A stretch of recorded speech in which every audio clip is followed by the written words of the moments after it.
प्रधानमंत्री मोदी इस बार भी सरहद पर तैनात जवानों के साथ दिवाली मनाएंगे। पीएम मोदी राजस्थान के जैसलमेर में जवानों के साथ दिवाली मनाएंगे। पीएम मोदी के साथ chief of defence staff Bipin Rawat और सेना प्रमुख एमएम नरवणे भी शामिल रहेंगे। पीएम मोदी अब से कुछ देर में जैसलमेर पहुंचेंगे, जहां वो जवानों से मिलेंगे, जिसके बाद पीएम मोदी लोंगेवाला जाएंगे और वहां सुरक्षा बल के साथ जवानों के साथ दिवाली मनाएंगे। पीएम मोदी इससे पहले जम्मू कश्मीर और उत्तराखंड समेत कई जगहों पर सेना के जवानों के बीच जाकर दिवाली मना चुके हैं। इस खास मौके पर पीएम मोदी जवानों से बात करते हैं और उन्हें खुद अपने हाथों से मिठाई खिलाते हैं। दीपावली पर पीएम मोदी ने ट्वीट कर देश को बधाई दी। प्रधानमंत्री नरेंद्र मोदी ने ट्वीट कर लिखा कि सभी देशवासियों को दीपावली की हार्दिक मंगल कामनाएं। ये दिवाली सभी के लिए प्रकाश और खुशी लेकर आए। सभी लोग समृद्ध और स्वस्थ रहें। तो वहीं गृह मंत्री अमित शाह ने भी दीपावली पर देश को शुभकामनाएं दी। अमित शाह ने अपने ट्वीट में लिखा कि दीपावली का ये पवित्र पर्व सभी देशवासियों के जीवन में सुख और समृद्धि लाए। सभी के उत्तम स्वास्थ्य की कामना करता हूं। दीपोत्सव की हार्दिक शुभकामनाएं। अयोध्या में यूपी के मुख्यमंत्री योगी आदित्यनाथ की मौजूदगी में सरयू नदी के किनारे दीपोत्सव का भव्य कार्यक्रम आयोजित किया गया। इस कार्यक्रम में सरयू के किनारे दियों को जलाने का वर्ल्ड रिकॉर्ड भी बनाया गया, जिसके तहत सरयू के किनारे 5,84,000 दिए जलाए गए। इन दियों के जलते ही पूरी अयोध्या जगमगा उठी। घाट के किनारे बने कई मंदिरों में एलईडी लाइट लगाई गईं, जिनसे सभी मंदिर रंग बिरंगी रोशनी में नहा गए। ड्रोन कैमरों से ली गई तस्वीरों में सरयू नदी के किनारे राम की पैड़ी और अयोध्या शहर का ज्यादातर हिस्सा दियों से रोशन नजर आया। बताया गया कि इन 5,84,000 दियों को जलाने में करीब 30,000 लीटर तेल का इस्तेमाल किया गया। इस मौके पर योगी आदित्यनाथ और यूपी की राज्यपाल आनंदीबेन पटेल भी वहां मौजूद रहे। इससे पहले यूपी के मुख्यमंत्री ने राम और सीता की भूमिका में वहां पहुंचे कलाकारों का अभिवादन किया और दीपोत्सव कार्यक्रम का उद्घाटन किया। इस साल राम मंदिर के शिलान्यास के बाद अयोध्या में दिवाली का ये पहला मौका है, जिसे योगी आदित्यनाथ ने ऐतिहासिक बताया। 5 सदी का वह संकल्प पूरा होता हुआ देश और दुनिया देख रहा है, जिसकी हमारी कई पीढ़ियों को प्रतीक्षा थी। दीपोत्सव कार्यक्रम के दौरान यूपी के मुख्यमंत्री और राज्यपाल ने सरयू के घाट पर आरती के कार्यक्रम में भी हिस्सा लिया। इस दीपोत्सव कार्यक्रम से पहले सुबह के वक्त अयोध्या में भगवान राम के जीवन पर आधारित झांकियां निकाली गईं। इन झांकियों में वहां के कॉलेजों के छात्रों के अलावा कई कलाकारों ने भी हिस्सा लिया और अयोध्या की सड़कों से गुजरते हुए उन्होंने सभी का ध्यान अपनी ओर खींचा। दीपोत्सव कार्यक्रम से पहले भगवान राम के जीवन पर आधारित 11 तरह की झांकियां निकाली गईं। इनमें एक झांकी सीता हरण की घटना पर बनी दिखी, तो एक में केवट की नाव पर बैठकर सरयू पार करते राम नजर आए। हर 2 झांकियों के बीच में कई कलाकार भी अपनी कला का प्रदर्शन करते हुए वहां की सड़कों से गुजरे। राम मंदिर के शिलान्यास के बाद अयोध्या में ये दिवाली का पहला मौका है, इसलिए कई कलाकार इस मौके पर खुशी से झूम उठे। अयोध्या की सड़कों पर इन झांकियों और रंगारंग कार्यक्रम को देखने के लिए लोगों की काफी भीड़ जुटी। लोग सड़क के दोनों तरफ हाथ जोड़ करके भगवान के तमाम प्रसंगों पर आधारित इन झांकियों को देख रहे थे। दीपोत्सव कार्यक्रम के लिए अयोध्या को भव्य तरीके से सजाया गया और शहर के ज्यादातर हिस्से में एलईडी लाइट भी लगाई गई। इसके अलावा भगवान राम के चित्रों और उनकी मूर्तियों की प्रदर्शनी भी लगाई गई। सीमा पर देश की सुरक्षा में तैनात बीएसएफ के जवानों ने दिवाली मनाई। जम्मू के आरएसपुरा में अंतर्राष्ट्रीय सीमा पर जवानों ने अपने साथियों को मिठाई खिलाकर दिवाली की बधाई दी। जवानों ने इस मौके पर दिए और मोमबत्ती जलाई और देशवासियों को दीपावली की शुभकामनाएं दी। देश की सुरक्षा में लगे जवानों ने डांस भी किया। इतना ही नहीं, जवानों ने इस दौरान आतिशबाजी भी की। बहुत बढ़िया ढंग से मना रहे हैं। हमारा परिवार यही है कि बॉर्डर पर रहकर भी हम बड़ा अच्छा। क्या कहेंगे देशवासियों को दिवाली की? सबको दिवाली की बहुत बहुत बधाई। सब अच्छा रहे, सुखी रहे।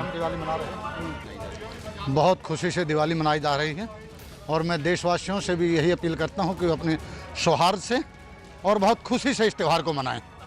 हम अपनी ड्यूटी को एकदम अलर्टनेस के साथ में कर रहे हैं और खुशी अपने परिवार बीएसएफ के साथ हम यहाँ बॉर्डर पे अपने परिवार को याद करते हुए हम एक अपने बीएसएफ के परिवार के साथ में आज दीपावली की खुशियाँ मना रहे हैं। अमेरिका के नॉर्थ कैरोलिना में आई बाढ़ में करीब 7 लोगों की मौत हो गई, जबकि 2 लापता बताए जा रहे हैं। एटा तूफान की वजह से राज्य में इतनी भारी बारिश हुई कि कई इलाके बाढ़ में तबाह हो गए और एक जगह तो इस तबाही का मंजर मीडिया के कैमरे में लाइव रिकॉर्ड भी हो गया। This is incredibly scary! इलाके में बाढ़ से हुई बर्बादी को दिखाने के लिए एक टीवी चैनल की टीम इस ब्रिज से रिपोर्टिंग कर रही थी, लेकिन तभी कुछ ऐसा हुआ जिसका उन्हें कोई अंदाजा नहीं था। This is incredibly scary! ढहे हुए ब्रिज की तस्वीर एक दूसरे इलाके से भी सामने आई। बाढ़ की वजह से कई इलाकों का तो भूगोल बिल्कुल बिगड़ ही गया। बताया गया कि कुछ जगह 10 इंच तक बारिश हुई, जिसकी वजह से नदी के पानी ने ऐसा तांडव मचाया कि सड़कों और जंगलों में सैलाब आ गया। शहर के बीचों बीच से नदी गुजरने लगी। इतना पानी सड़क पर आ गया कि गाड़ियां उसमें डूब गई। कुछ लोग तो इस सैलाब में बह गए और उनके घर वालों की उनकी फिक्र में जान सूखने लगी।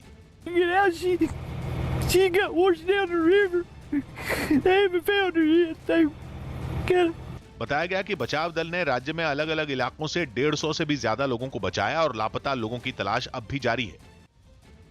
जम्मू कश्मीर के कुपवाड़ा में सेना के जवानों ने मशाल जलाकर पाकिस्तान को चेतावनी दी। भारतीय सेना के जवानों ने 200 मशाल जलाकर पाकिस्तान को चेतावनी दी कि उसकी हर हरकत का मुंह तोड़ जवाब दिया जाएगा।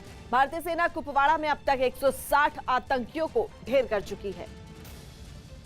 अभिनेता अर्जुन रामपाल ड्रग्स केस में पूछताछ में शामिल होने के लिए एनसीबी दफ्तर पहुंचे। अर्जुन रामपाल के घर हुई छापेमारी के बाद एनसीबी ने पूछताछ के लिए अर्जुन रामपाल को समन्स जारी किए थे, जिसके बाद सुबह करीब 10 बजे अर्जुन रामपाल के घर से निकलने की तस्वीरें सामने आईं। सुरक्षा कर्मियों से घिरे अर्जुन रामपाल अपनी काली रेंज रोवर कार में सवार होकर निकले, लेकिन मीडिया से कुछ नहीं बोले। करीब 11:15 बजे अर्जुन रामपाल एनसीबी के दफ्तर पहुंच गए। यहां भी अर्जुन रामपाल कार से उतरकर सुरक्षा कर्मियों के घेरे में सीधा एनसीबी दफ्तर के अंदर चले गए, लेकिन मीडिया के सवालों पर खामोश रहे। अर्जुन रामपाल ने इस पूरे मामले में कोई भी बात नहीं की है और सीधे एनसीबी के दफ्तर में दाखिल हुए हैं। अर्जुन रामपाल की लिव इन पार्टनर से भी अब तक 2 बार लंबी पूछताछ हो चुकी है, जबकि अर्जुन रामपाल के एनसीबी दफ्तर पहुंचने से पहले ही उनके एक विदेशी दोस्त को भी गिरफ्तार कर लिया गया। ऑस्ट्रेलियाई मूल के पॉल बाटल पेशे से एक आर्किटेक्ट हैं और अर्जुन रामपाल के करीबी हैं। 9 घंटे तक चली पूछताछ के बाद एनसीबी ने पॉल को गिरफ्तार कर लिया। करीब 7 घंटे चली पूछताछ के बाद जब अर्जुन रामपाल एनसीबी दफ्तर से बाहर निकले तो उन्होंने एनसीबी के अफसरों की खूब तारीफ की। अर्जुन रामपाल के मुताबिक उनके घर से बरामद हुई प्रतिबंधित दवाएं डॉक्टर की सलाह पर ली गई थी, जिससे जुड़ी डॉक्टर की पर्ची उन्होंने एनसीबी के अधिकारियों को दिखा दी। उन्होंने साफ कहा कि ड्रग से उनका कोई लेना देना नहीं। लोग जो कनेक्टेड है मुझसे, उसके जरिए उनको पूछताछ करनी थी। आई थिंक ये जो पूरी टीम है एनसीबी की, कमाल की टीम है, उन्होंने उनके पूरे इन्वेस्टिगेशन से मैं बिल्कुल सहमत हूँ। दिवाली से एक दिन पहले भारत और पाकिस्तान की सीमा पर भयंकर बमबारी हुई। सीज फायर उल्लंघन की शुरुआत पाकिस्तान ने की, जिसका भारतीय फौज ने मुंह तोड़ जवाब दिया और पाकिस्तान के कई बंकर नेस्त नाबूद कर दिए, जिसके कई वीडियो भी सामने आए। उत्तरी कश्मीर में एलओसी पर पहाड़ पर बने पाकिस्तान के एक बंकर को एक ही बम से ढेर कर दिया गया। बंकर पर बम गिरने से पहले वहां पाकिस्तान का एक फौजी भी दिखाई दिया, जिसे शायद भारत की तरफ से आने वाले बम का अंदाजा हो गया और वो बचने के लिए पीछे की तरफ जाता दिखा। लेकिन भारतीय फौज ने बंकर पर सटीक निशाना लगाया और ऐसा धमाका हुआ कि आसपास काफी दूर तक बंकर का मलबा पहुंचा। ऐसी ही कार्रवाई पाकिस्तानी सेना के कई बंकरों पर हुई। एक बंकर तो धमाका झेलने के बाद आग की लपटों में घिरा दिखाई दिया। एक ऐसा बंकर भी भारतीय फौज की जवाबी कार्रवाई का निशाना बना, जिसमें पाकिस्तानी फौज का गोला बारूद रखा था। धमाके के बाद काफी देर तक बंकर के पास आतिशबाजी होती रही। पहाड़ की चोटियों पर बने पाकिस्तानी फौज के कई बंकरों को भारतीय फौज ने तबाह कर दिया। पाकिस्तानी फौज के बंकर ही नहीं, तमाम ठिकाने धुआं धुआं दिखने लगे। बॉर्डर के पास पाकिस्तान का एक गांव भी बमबारी के बाद उठे धुएं की वजह से धुंधला दिखने लगा। दिवाली से एक दिन पहले ही भारतीय जवानों ने दिवाली इसलिए मनाई क्योंकि पाकिस्तानी फौज ने नापाक हरकतों की हद पार कर दी थी। और सुबह से ही पाकिस्तान भारी बमबारी कर रहा था। पाकिस्तान के मोर्टार और बमों की चपेट में भारत के कुछ गांव भी आए, जहां आम नागरिकों की जान भी गई, जिसके बाद भारतीय फौज की जवाबी कार्रवाई हाजीपीर, तंगधार और गुरेज सेक्टर के पार पीओके में पाकिस्तान की फौज के ठिकानों पर हुई। भारत की कार्रवाई में पाकिस्तानी फौज की 4 फॉरवर्ड पोस्ट पूरी तरह से तबाह हो गई। पाकिस्तानी फौज के 11 सैनिकों के मारे जाने की भी खबर है, जिसमें 3 कमांडो भी शामिल हैं। भारत के एक्शन में करीब 16 पाकिस्तानी फौजी बुरी तरह से जख्मी होने की भी खबर है। भारत की कार्रवाई में पाकिस्तान के 2 ऑयल डिपो भी पूरी तरह से नष्ट हो गए। इसके अलावा कुछ लॉन्च पैड भी बमबारी का शिकार होकर पूरी तरह से नस्तनाबूद हो गए। लेकिन भारतीय फौज ने कार्रवाई तब की जब पाकिस्तान ने जम्मू कश्मीर के एक साथ कई जगहों पर सीज फायर का उल्लंघन किया, जिससे वहां रहने वाले लोग दहशत में आ गए। पिछले 3 दिनों से पाकिस्तान पूंछ के रिहायशी इलाकों को निशाना बना रहा था, जिसका भारतीय सेना ने भी मुंह तोड़ जवाब दिया। लेकिन इसके बाद भी पाकिस्तान अपनी हरकतों से बाज नहीं आया और उसने एक साथ तंगधार, गुरेज और उरी सेक्टर में जबरदस्त गोलाबारी शुरू कर दी। तंगधार से गोलाबारी की डराने वाली तस्वीरें सामने आईं, जिनमें पाकिस्तान की तरफ से दागे गए गोले रिहायशी इलाकों में फटते दिखाई दिए। बम और गोलों के फटने की आवाज से पूरा इलाका कांप गया। एक दूसरी तस्वीर में गोलाबारी के बीच इलाके के लोग जान बचाकर भागते नजर आए, जबकि उनके पीछे एक पहाड़ी पर गोलों के फटने से धुआं उठता दिखा। गुरेज सेक्टर में भी पाकिस्तानी सेना की गोलाबारी से डरकर वहां रहने वाले लोग जान बचाने के लिए सुरक्षित स्थान की तरफ भागते देखे गए। उरी सेक्टर के हालात कुछ अलग नहीं दिखे। वहां से आई एक तस्वीर में बम और गोलों के फटने के बाद एक पहाड़ी पर धुएं का गुबार उठता देखा गया। हालांकि वहां रहने वाले लोगों को सेना के जवानों ने सुरक्षित जगहों पर पहुंचा दिया, लेकिन गोलाबारी की चपेट में आने से सुरक्षा बल के 4 जवान शहीद हो गए, जबकि 2 जवान बुरी तरह से घायल हैं। इसके अलावा पाकिस्तान की तरफ से हुई गोलाबारी में 5 नागरिकों की भी जान चली गई, जबकि 10 से ज्यादा लोगों को जख्मी हालत में इलाज के लिए अस्पताल में भर्ती करवाया गया। पाकिस्तान की तरफ से तंगधार, गुरेज और उरी सेक्टर के अलावा नौगाम और पुंछ सेक्टर में भी भारी गोलाबारी की गई, जिसे देखते हुए भारतीय सेना ने फायरिंग के दायरे में आने वाले इलाकों को खाली करवा लिया। दिवाली से पहले आतंकी हमले के अलर्ट के बाद दिल्ली से अयोध्या तक सुरक्षा कड़ी कर दी गई। एक दिन पहले खुफिया एजेंसियों को जानकारी मिली थी कि त्योहार के मौके पर आतंकवादी दिल्ली, लखनऊ और अंबाला को दहलाने की फिराक में, और इसीलिए दिल्ली के भीड़-भाड़ वाले इलाकों में पुलिस ने सख्ती बढ़ा दी, खासकर बाजारों में, क्योंकि दिवाली के मौके पर लोग खरीदारी करने घर से निकलते हैं। दिल्ली के जिन बाजारों में लोगों की भीड़ उमड़ती है, लाजपत नगर मार्केट उनमें एक है। यही वजह रही कि पुलिस ने मार्केट के अंदर जाने वाले हर रास्ते पर कड़ी चेकिंग की। वहां के अंदर के इलाके पर नजर रखने के लिए कुछ पुलिस वाले मचान पर खड़े नजर आए। जितने भी गेट हैं लाजपत नगर मार्केट के, उन सभी मार्केट में इस तरीके से सघन चेकिंग की जा रही। सरोजनी नगर मार्केट में भी लाजपत नगर जैसी सुरक्षा नजर आई। त्योहारों के मौसम में वहां तिल रखने तक की जगह नहीं होती है।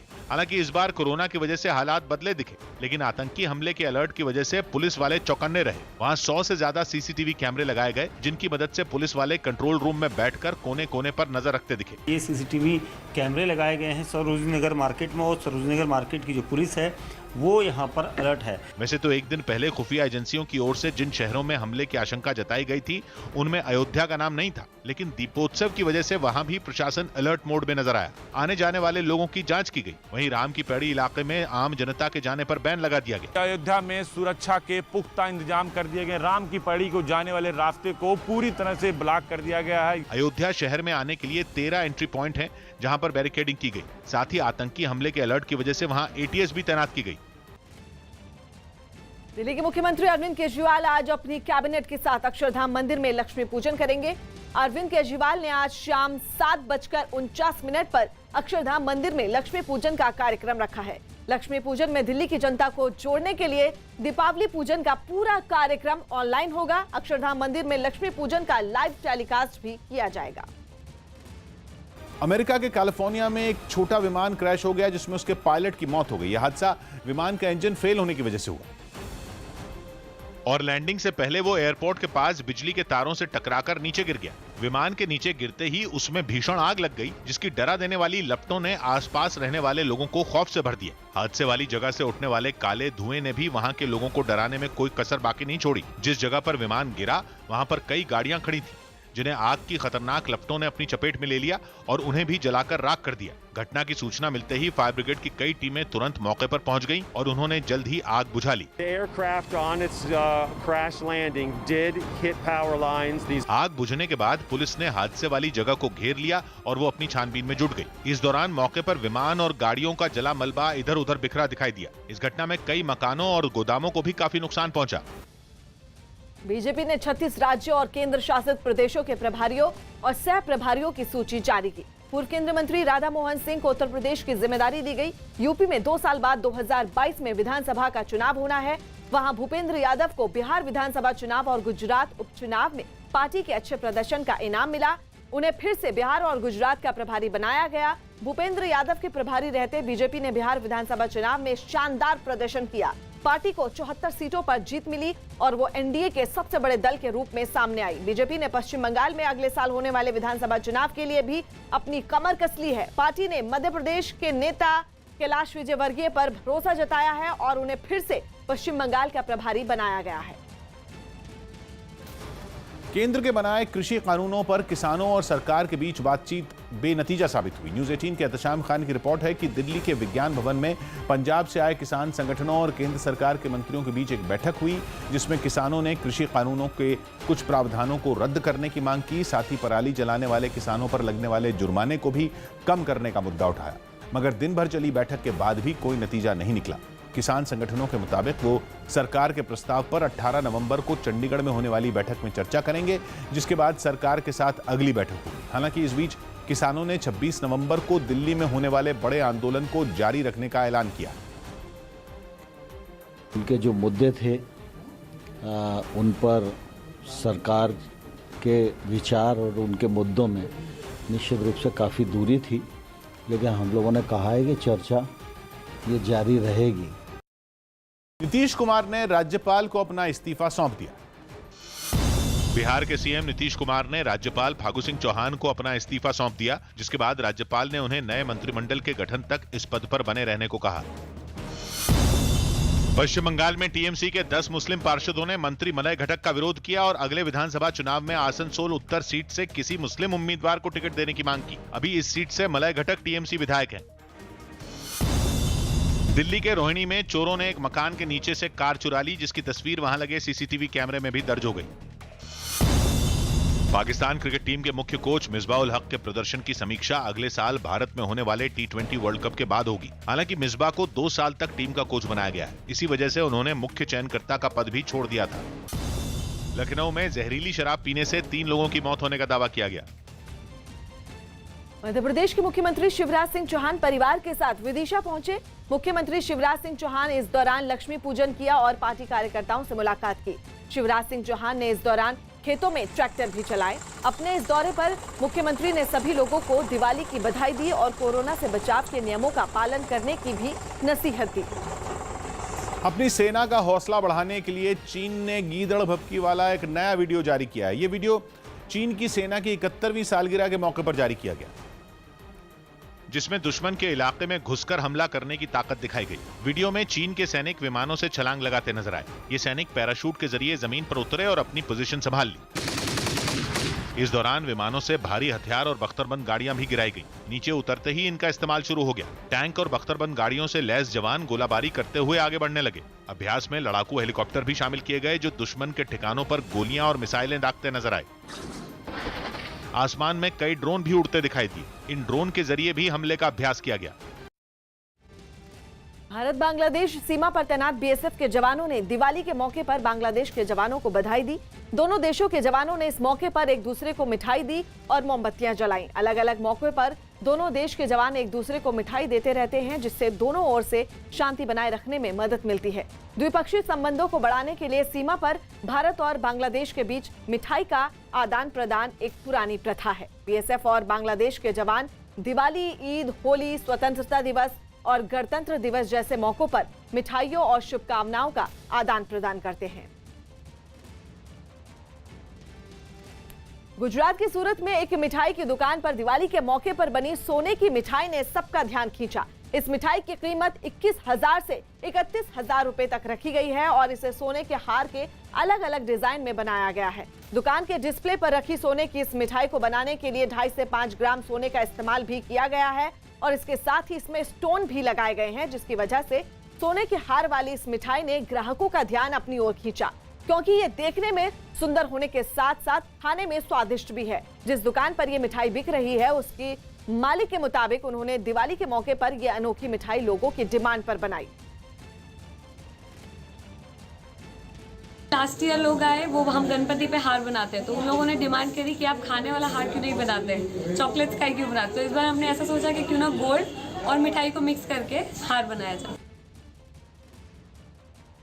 सारागढ़ी युद्ध के नायक ईशर सिंह की प्रतिमा लंदन में लगाने की तैयारी है। न्यूज 18 के शैलेंद्र वांगू की रिपोर्ट है कि 12 सितंबर 1897 की सारागढ़ी लड़ाई में शहीद हुए हवलदार ईशर सिंह को सम्मान देने के लिए उनकी 9 फीट ऊंची प्रतिमा लंदन में लगाने का प्लान है, जिसका जिम्मा वुल्वरहैम्पटन सिटी के काउंसलर भूपिंदर सिंह ने उठाया है। खबर है कि ईशर सिंह की इस प्रतिमा को ब्रिटिश मूर्तिकार ल्यूक पेरी तैयार कर रहे हैं, जिसका अनावरण अगले साल 12 सितंबर को सारागढ़ी डे पर किया जाएगा, क्योंकि वहां पर हर साल 12 सितंबर को सारागढ़ी लड़ाई में शहीद हुए 21 सिख सैनिकों को श्रद्धांजलि देने के लिए सारागढ़ी डे मनाया जाता है। इस मूर्ति को लगाने का मकसद सारागढ़ी युद्ध के हीरो ईशर सिंह के बारे में दुनिया को बताना है। या ਤੁਸੀਂ ਸਮਝ ਲਓ ਵੀ ਜਦੋਂ ਇਹ ਸਟੈਚੂ ਦੇਖਣਗੇ ਹੌਲਦਾਰ ਈਸ਼ਰ ਸਿੰਘ ਦਾ ਵੀ ਪੁੱਛਣਗੇ ਵੀ ਇਹ ਕੌਣ ਆ। चेन्नई एयरपोर्ट पर सोने के साथ 5 आरोपी पकड़े गए। चेन्नई एयरपोर्ट पर विदेश से अवैध तरीके से सोना लाने वाले एक गिरोह का पर्दाफाश किया गया और करीब 93 लाख के सोने के साथ 5 आरोपी पकड़े गए। प्रधानमंत्री मोदी इस बार भी सरहद पर तैनात जवानों के साथ दिवाली मनाएंगे। खबर है कि वो राजस्थान के जैसलमेर में जवानों के साथ दिवाली मना सकते हैं। इसके लिए पाकिस्तान सीमा के पास सेना और बीएसएफ तैयारियों में जुट गई है। अमेरिकी उद्योगपति एलन मस्क ने कोरोना टेस्ट पर संदेह जाहिर किया। एलन मस्क के मुताबिक उन्होंने एक दिन में 4 कोरोना टेस्ट करवाए, जिनमें 2 नेगेटिव और 2 पॉजिटिव आए। उनका कहना है कि ये चारों टेस्ट एक ही मशीन से किए गए थे, फिर भी रिपोर्ट अलग अलग आई। न्यूजीलैंड दौरे पर गए वेस्टइंडीज के खिलाड़ियों के तीसरी बार कोरोना टेस्ट किए गए, जिनमें सभी की रिपोर्ट नेगेटिव आई। वेस्टइंडीज की टीम 27 नवंबर से मेजबान टीम के साथ T20 सीरीज खेलेगी। इसके बाद 3 दिसंबर से टेस्ट सीरीज की शुरुआत होगी। उत्तराखंड बीजेपी ने पूर्व मंत्री लखीराम जोशी को पार्टी के खिलाफ काम करने के आरोप में निलंबित कर दिया। लखीराम जोशी पर राज्य की त्रिवेंद्र सरकार के काम करने के तरीके पर सवाल उठाने का आरोप लगा। पाकिस्तान में भारतीय उच्चायोग में धूमधाम से दिवाली मनाई गई। इस कार्यक्रम का आयोजन भारतीय उच्चायोग की ओर से किया गया, जिसमें कई बड़े अधिकारी और कर्मचारी शामिल हुए। उनके साथ उनके परिवार वाले भी इस कार्यक्रम का हिस्सा बने। इस मौके पर भारतीय उच्चायोग को खास तरह से सजाया गया। सभी लोग कार्यक्रम का जमकर लुत्फ उठाते हुए दिखाई दिए। उन्होंने वहां खूब डांस भी किया। तस्वीरें हम आपको दिखा रहे हैं भारतीय उच्चायोग की, जिन्होंने दिवाली कुछ इस तरह मनाई। पाकिस्तान में भारतीय उच्चायोग ने दिवाली का त्योहार मनाया, जश्न मनाया और जमकर डांस भी किया। कई बड़े अधिकारी और कर्मचारी शामिल हुए और उनके परिवार वाले भी इस कार्यक्रम का हिस्सा बने। इस मौके पर भारतीय उच्चायोग को खास तरह से सजाया गया और सभी लोग कार्यक्रम का जमकर लुत्फ उठाते हुए दिखाई दिए।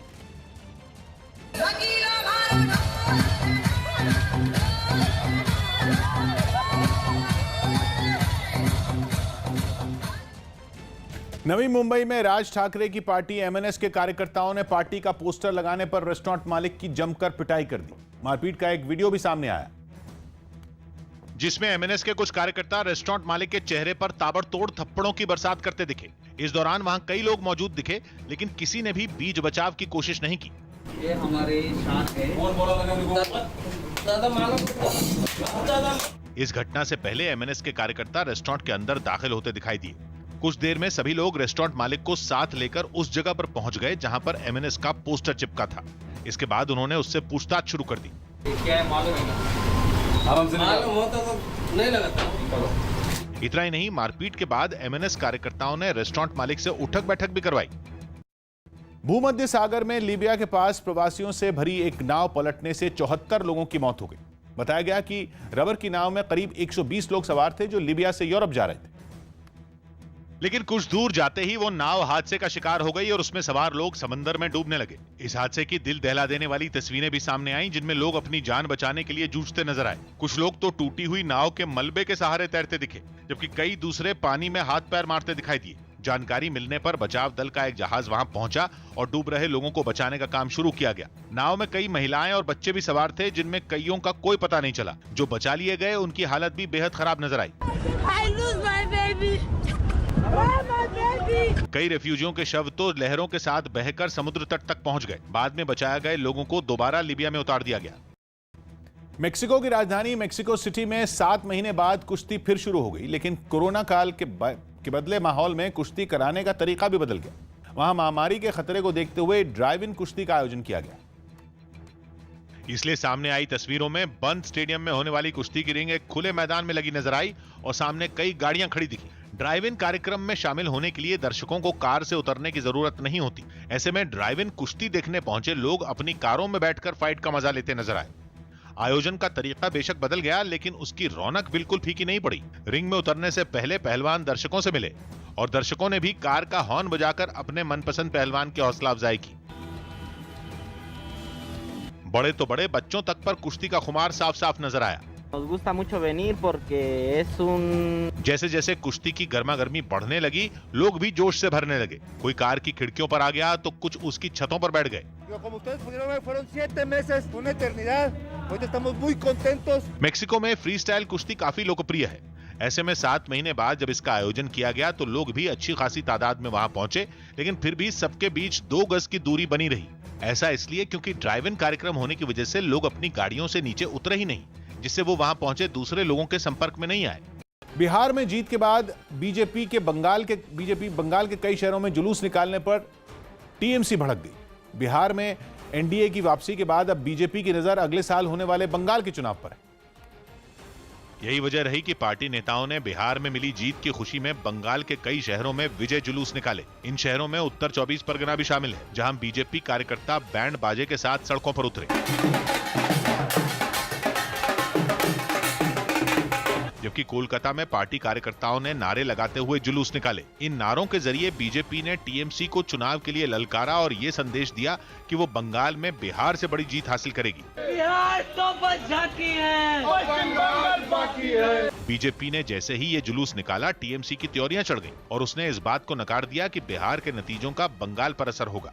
इस चुनाव का बंगाल इलेक्शन में कोई प्रभाव नहीं पड़ेगा। लेकिन बीजेपी को उम्मीद है कि बिहार के पड़ोसी राज्य बंगाल में भी वो कमाल करेगी। बिहार जनता ने जो इतना बड़ा हमें बहुमत दिया है, उसका एक प्रभाव बंगाल पे पड़ना बहुत स्वाभाविक है। इससे पहले बिहार में हुई जीत के जश्न के मौके पर प्रधानमंत्री ने भी बंगाल में राजनीतिक हिंसा की बात छेड़ी थी। माना जा रहा है कि उन्होंने अपने इस बयान से बंगाल की चुनावी तैयारियों की नींव रख दी। अमेरिका के नॉर्थ कैरोलिना में आई बाढ़ में करीब 7 लोगों की मौत हो गई, जबकि 2 लापता बताए जा रहे हैं। एटा तूफान की वजह से राज्य में इतनी भारी बारिश हुई कि कई इलाके बाढ़ में तबाह हो गए और एक जगह तो इस तबाही का मंजर मीडिया के कैमरे में लाइव रिकॉर्ड भी हो गया। This is incredibly scary! इलाके में बाढ़ से हुई बर्बादी को दिखाने के लिए एक टीवी चैनल की टीम इस ब्रिज से रिपोर्टिंग कर रही थी, लेकिन तभी कुछ ऐसा हुआ जिसका उन्हें कोई अंदाजा नहीं था। This is incredibly scary! ढहे हुए ब्रिज की तस्वीर एक दूसरे इलाके से भी सामने आई। बाढ़ की वजह से कई इलाकों का तो भूगोल बिल्कुल बिगड़ ही गया। बताया गया कि कुछ जगह 10 इंच तक बारिश हुई, जिसकी वजह से नदी के पानी ने ऐसा तांडव मचाया कि सड़कों और जंगलों में सैलाब आ गया। शहर के बीचों बीच से नदी गुजरने लगी। इतना पानी सड़क पर आ गया कि गाड़ियां उसमें डूब गई। कुछ लोग तो इस सैलाब में बह गए और उनके घर वालों की उनकी फिक्र में जान सूखने लगी।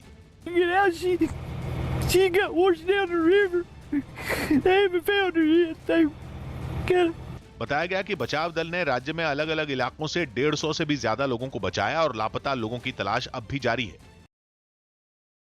दिवाली से पहले आतंकी हमले के अलर्ट के बाद दिल्ली से अयोध्या तक सुरक्षा कड़ी कर दी गई। एक दिन पहले खुफिया एजेंसियों को जानकारी मिली थी कि त्योहार के मौके पर आतंकवादी दिल्ली, लखनऊ और अंबाला को दहलाने की फिराक में, और इसीलिए दिल्ली के भीड़-भाड़ वाले इलाकों में पुलिस ने सख्ती बढ़ा दी, खासकर बाजारों में, क्योंकि दिवाली के मौके पर लोग खरीदारी करने घर से निकलते हैं। दिल्ली के जिन बाजारों में लोगों की भीड़ उमड़ती है, लाजपत नगर मार्केट उनमें एक है। यही वजह रही कि पुलिस ने मार्केट के अंदर जाने वाले हर रास्ते पर कड़ी चेकिंग की। वहां के अंदर के इलाके पर नजर रखने के लिए कुछ पुलिस वाले मचान पर खड़े नजर आए। जितने भी गेट हैं लाजपत नगर मार्केट के, उन सभी मार्केट में इस तरीके से सघन चेकिंग की जा रही। सरोजनी नगर मार्केट में भी लाजपत नगर जैसी सुरक्षा नजर आई। त्योहारों के मौसम में वहाँ तिल रखने तक की जगह नहीं होती है। हालांकि इस बार कोरोना की वजह से हालात बदले दिखे, लेकिन आतंकी हमले के अलर्ट की वजह से पुलिस वाले चौकन्ने रहे। वहाँ 100 से ज्यादा सीसीटीवी कैमरे लगाए गए, जिनकी मदद से पुलिस वाले कंट्रोल रूम में बैठकर कोने कोने पर नजर रखते दिखे। ये सीसीटीवी कैमरे लगाए गए हैं सरोजनी नगर मार्केट में, और सरोजनी नगर मार्केट की जो पुलिस है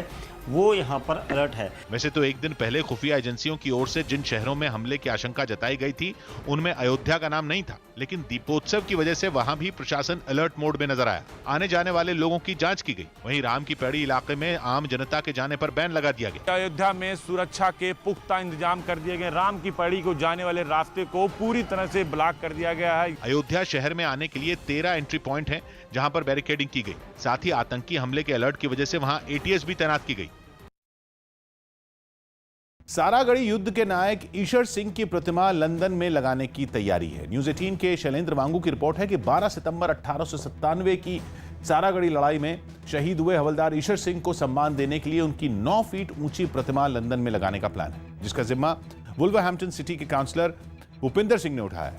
खबर है कि ईशर सिंह की इस प्रतिमा को ब्रिटिश मूर्तिकार ल्यूक पेरी तैयार कर रहे हैं, जिसका अनावरण अगले साल 12 सितंबर को सारागढ़ी डे पर किया जाएगा, क्योंकि वहां पर हर साल 12 सितंबर को सारागढ़ी लड़ाई में शहीद हुए 21 सिख सैनिकों को श्रद्धांजलि देने के लिए सारागढ़ी डे मनाया जाता है। इस मूर्ति को लगाने का मकसद सारागढ़ी युद्ध के हीरो ईशर सिंह के बारे में दुनिया को बताना है।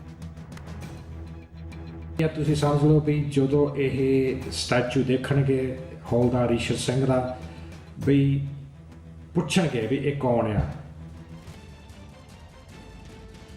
और इस वक्त की बड़ी खबर, प्रधानमंत्री मोदी इस बार भी सरहद पर तैनात जवानों के साथ मनाएंगे दिवाली। पीएम मोदी राजस्थान के जैसलमेर में जवानों के साथ दिवाली मनाएंगे। पीएम मोदी के साथ chief of defence staff Bipin Rawat और सेना प्रमुख MM नरवणे भी शामिल रहेंगे। पीएम मोदी इससे पहले जम्मू कश्मीर और उत्तराखंड समेत कई जगहों पर सेना के जवानों के बीच जाकर दिवाली मना चुके। इस खास मौके पर पीएम मोदी जवानों से बात करते हैं और उन्हें खुद अपने हाथों से मिठाई खिलाते हैं। तो ये इस वक्त की बड़ी खबर आपको बता रहे हैं। प्रधानमंत्री नरेंद्र मोदी एक बार फिर से मनाएंगे जवानों के साथ दिवाली। 2014 के बाद से लगातार हर दिवाली प्रधानमंत्री नरेंद्र मोदी कुछ इसी अंदाज में मनाते आए हैं और एक बार फिर पीएम मोदी जैसलमेर पहुंच रहे हैं और इस बार जैसलमेर में मनाएंगे दिवाली।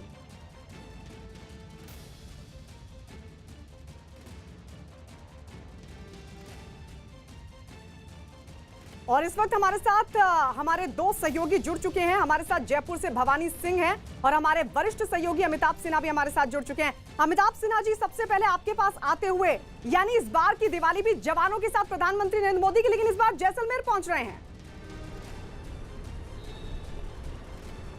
बिल्कुल पश्चिमी सीमा को चुना है और प्रधानमंत्री जैसे ही उतरेंगे वहाँ पर भारतीय वायुसेना के स्थान पर अड्डे पे, वहाँ पे भी उनका स्वागत होगा। वहाँ भी वायुसेना के जवानों के साथ वो थोड़ा समय बिताएंगे, उसके बाद दूसरे जगह के लिए उड़ जाएंगे। तो मुझे लगता है आपसे थोड़ी देर में उतरेंगे और उसके बाद उनके आने का कार्यक्रम धीरे धीरे हम लोगों को विजुअल मिलने शुरू हो जाएंगे। लेकिन सबसे बड़ी बात है सेना का मनोबल बढ़ाना और साथ ही साथ सेना को ये जताना कि देश का शीर्ष नेतृत्व और देश की जनता आपके साथ है। और इसीलिए कल पीएम ने ट्वीट करके ये देश की जनता से अपील की थी कि हर जवान के लिए अपने घर में एक दिया जलाएं जो सीमा की रखवाली कर रहा है, उनके परिवारों का धन्यवाद दें। और शायद इसका अनुकरण शायद आज देश भर में होगा शाम को, कि हर घर में एक दिया उनके नाम से जलाने की कवायद प्रधानमंत्री ने अपील की है। तो आज उसकी कवायद भी होगी ताकि सेना का मनोबल भी रहे और जो ठंड में जो सीमा की सुरक्षा में लगे हैं जवान, उनका भी मनोबल बढ़ा रहे। बिल्कुल, सेना का मनोबल भी बढ़े। और इस सब के बीच बहुत बड़ी अपील ट्वीट के जरिए प्रधानमंत्री मोदी ने की थी।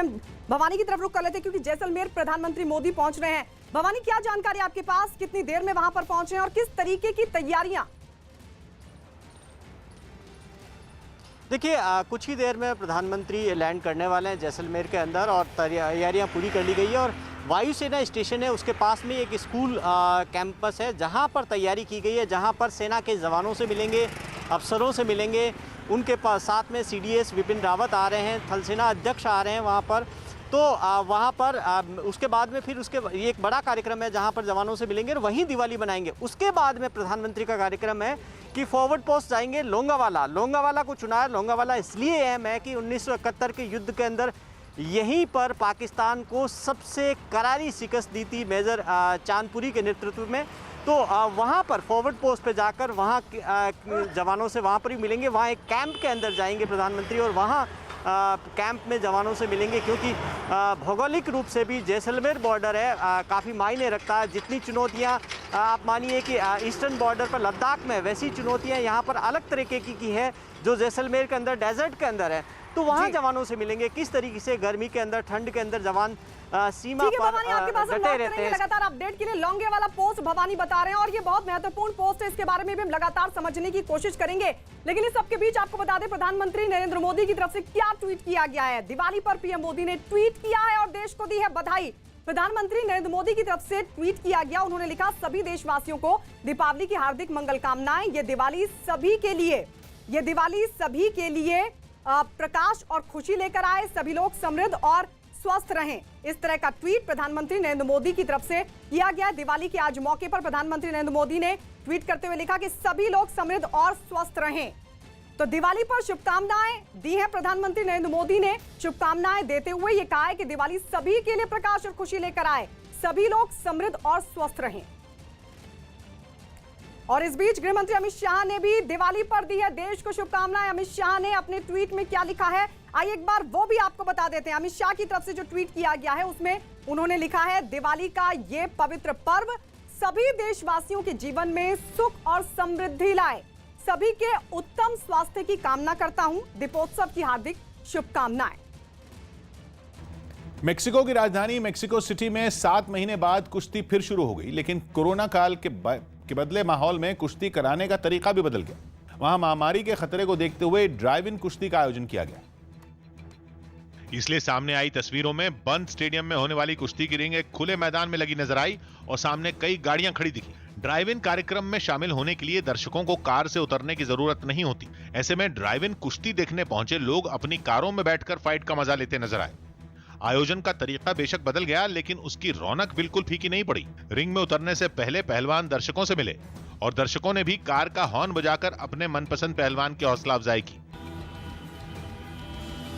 बड़े तो बड़े, बच्चों तक पर कुश्ती का खुमार साफ साफ नजर आया। जैसे जैसे कुश्ती की गर्मागर्मी बढ़ने लगी, लोग भी जोश से भरने लगे। कोई कार की खिड़कियों पर आ गया तो कुछ उसकी छतों पर बैठ गए। मेक्सिको में फ्री स्टाइल कुश्ती काफी लोकप्रिय है। ऐसे में 7 महीने बाद जब इसका आयोजन किया गया तो लोग भी अच्छी खासी तादाद में वहां पहुंचे, लेकिन फिर भी सबके बीच 2 गज की दूरी बनी रही। ऐसा इसलिए क्योंकि ड्राइव इन कार्यक्रम होने की वजह से लोग अपनी गाड़ियों से नीचे उतरे ही नहीं, जिससे वो वहां पहुंचे दूसरे लोगों के संपर्क में नहीं आए। पंजाब के अमृतसर में बंदी छोड़ दिवस के मौके पर स्वर्ण मंदिर में रोशनी से सजाया गया। माना जाता है कि इस दिन सिखों के छठे गुरु हरगोविंद साहिब मुगल बादशाह जहांगीर की कैद से आजाद हुए थे और तभी से सिख समुदाय इस दिन को दिवाली की तरह मनाता आ रहा है। इस खास दिन पर स्वर्ण मंदिर को बेहद खूबसूरती के साथ सजाया गया। झालरों और लाइटों से हुई बेहतरीन सजावट से पूरा स्वर्ण मंदिर जगमगा उठा। हालांकि इस बार कोरोना की वजह से गुरुद्वारे में श्रद्धालुओं की भीड़ पहले के मुकाबले काफी कम जुटी। तेलंगाना में पटाखों पर हाईकोर्ट के बैन के खिलाफ वीएचपी ने राजधानी हैदराबाद में प्रदर्शन किया। तेलंगाना हाईकोर्ट ने एक दिन पहले राज्य में पटाखों के बेचने, खरीदने और उन्हें जलाने पर रोक लगा दी थी, जिससे वीएचपी यानी विश्व हिंदू परिषद के कार्यकर्ता भड़क गए और उन्होंने सड़कों पर उतरकर अपना विरोध जताया। इस प्रदर्शन में बजरंग दल के कार्यकर्ता और कुछ पटाखा कारोबारी भी उनके साथ दिखाई दिए। इस दौरान प्रदर्शनकारियों ने हाईकोर्ट के फैसले के खिलाफ नारे भी लगाए। कुछ देर धरने पर बैठने के बाद प्रदर्शनकारियों ने शहर में जुलूस निकालने की भी कोशिश की, लेकिन हंगामा बढ़ता देख पुलिस को कार्रवाई करनी पड़ी। प्रदर्शन में शामिल लोगों को पकड़कर पुलिस ने अपनी गाड़ियों में बैठा दिया। राज्य के पटाखा कारोबारियों ने हाईकोर्ट के फैसले को सुप्रीम कोर्ट में चुनौती दी है। अमेरिका के नॉर्थ कैरोलिना से बाढ़ की एक डरा देने वाली तस्वीर आई है सामने, जिसमें पानी की तेज लहरों में दरअसल एक पुल समाता हुआ दिखाई दिया। वहां पर पिछले कुछ दिनों से रुक रुक कर तेज बारिश हो रही है और इसकी वजह से वहां की कई नदियां उफान पर आ गई और ऐसी ही एक नदी पर बना पुल बीच से टूटकर पानी में बह गया। हादसे के वक्त वहां एक आदमी खड़ा हुआ नजर आया, जो पुल के टूटते ही वहां से अपनी जान बचाकर भागता दिखाई दिया।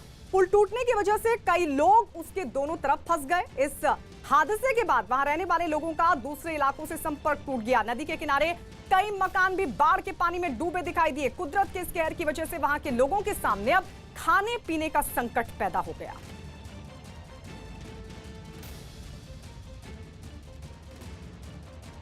प्रधानमंत्री नरेंद्र मोदी की अपील पर कोलकाता के साल्ट लेक में सेना के जवानों पर बने पूजा पंडाल का उद्घाटन किया गया। इस पंडाल का उद्घाटन बीजेपी नेता सब्यसाची दत्ता ने किया। पंडाल के अंदर अमर जवान ज्योति और सेना के एक टैंक का बड़ा मॉडल भी नजर आया। इसके अलावा जवानों की मूर्तियां भी इस पंडाल के अंदर बनाई गई। प्रधानमंत्री ने आज आपको बता दें, प्रधानमंत्री की तरफ से ट्वीट कर देशवासियों से दिया जवानों के नाम पर जलाने की कल अपील की गई थी। भारत ने जमीन से हवा में मार करने वाली मिसाइल का सफल परीक्षण करने में एक बार फिर कामयाबी हासिल कर। न्यूज़ 18 के संदीप बोल की रिपोर्ट है कि ओडिशा के बालेश्वर से दोपहर करीब 4 बजे इस मिसाइल का परीक्षण किया गया, जिसने हवा में अपने टारगेट पर सटीक निशाना लगाया। ये QRSM यानी quick reaction surface to air missile है, जो बहुत तेजी से जमीन से हवा में अपने टारगेट पर निशाना लगा सकती है। परीक्षण के दौरान मिसाइल के टारगेट को रडार के जरिए ट्रैक किया गया और जैसे ही वो रडार की पकड़ में आया तो मिसाइल ने उसे गिरा दिया। कश्मीर में बर्फबारी का अलर्ट जारी किया गया। मौसम विभाग ने कश्मीर में मंगलवार तक मौसम खराब रहने का अनुमान जताया। इस दौरान बर्फबारी का भी अलर्ट जारी किया गया। दिल्ली पुलिस ने सराय काले खां के पास से हथियार तस्करी के 2 आरोपियों को पकड़ लिया। साथ ही इनके पास से कई हथियार भी बरामद किए गए। अभिनेता चिरंजीवी की कोरोना टेस्ट रिपोर्ट नेगेटिव आई। इसकी जानकारी उन्होंने सोशल मीडिया पर दी। हालांकि चिरंजीवी के मुताबिक पहले वो गलत टेस्ट किट की वजह से पॉजिटिव आए थे। महेंद्र सिंह धोनी ने मध्य प्रदेश के झाबुआ से कड़कनाथ मुर्गों के करीब 2000 चूजे खरीदे। इन मुर्गों को बेचने वाले विनोद रविवार को इनकी सप्लाई करने के लिए खुद रांची जाएंगे। कहा जा रहा है कि अंतर्राष्ट्रीय क्रिकेट से संन्यास ले चुके धोनी अपने फार्म हाउस में इन चूजों को पालेंगे। मध्य प्रदेश के इंदौर में रुई के गोदाम में अचानक से लग गई भीषण आग। ये आग कैसे लगी इसका पता तो नहीं चल सका, लेकिन कुछ ही देर में इस आग ने पूरे गोदाम को अपनी चपेट में ले लिया। और जब तक दमकल के कर्मचारी वहां पहुंचते पूरा गोदाम जलकर राख हो गया। गोदाम से निकलने वाला काला धुआं पूरे इलाके में फैल गया। लोगों का सांस लेना मुश्किल हो गया। आग लगने की जानकारी मिलते ही वहां भीड़ इकट्ठा हो गई। हालांकि दमकल कर्मियों ने कुछ देर की कोशिश के बाद आग को बुझा दिया। और फायर ब्रिगेड 3 गाड़ी लगी है और नगर निगम में 8 टैंकर लगे पानी, आग कंट्रोल हो गई। गोदाम में लगी आग फिर से ना फैले, इसके लिए दमकल कर्मी वहां काफी देर तक पानी की बौछार करते दिखाई दिए। आग बुझाने में खुदाई करने वाली एक मशीन की भी मदद ली गई। नागोर्नो कराबाख पर हुए शांति समझौते के खिलाफ आर्मेनिया में जारी बवाल तीसरे दिन भी नहीं थमा। रूस ने जंग में उलझे आर्मेनिया और अजरबैजान के बीच एक समझौता करवाया था, लेकिन आर्मेनिया में इसे हार के तौर पर देखा गया, जिसके बाद वहां जोरदार प्रदर्शन शुरू हो गए। सैकड़ों लोग एक बार फिर राजधानी येरेवान की सड़कों पर उतर आए और जमकर हंगामा किया।